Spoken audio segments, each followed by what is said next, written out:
नाजरीन, दूसरी जानिब रावलपिंडी में कातिल मच्छर के खौफनाक वार। 24 घंटों में डेंगू में मुब्तला 2 खवातीन दम तोड़ गई हैं। 48 साला रुखसाना और 65 साला नसीम बेगम अस्पताल दाखिल थीं, जबकि डेंगू से इंतकाल करने वालों की तादाद 8 हो चुकी है।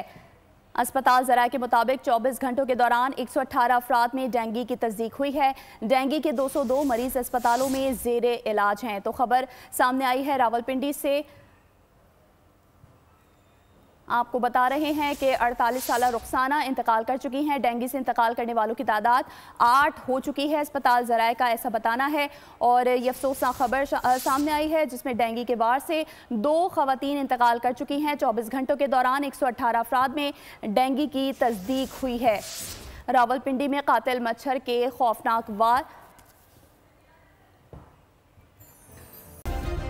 सब्सक्राइब करें और बेल दबाएं ताकि कोई खबर रह न जाए।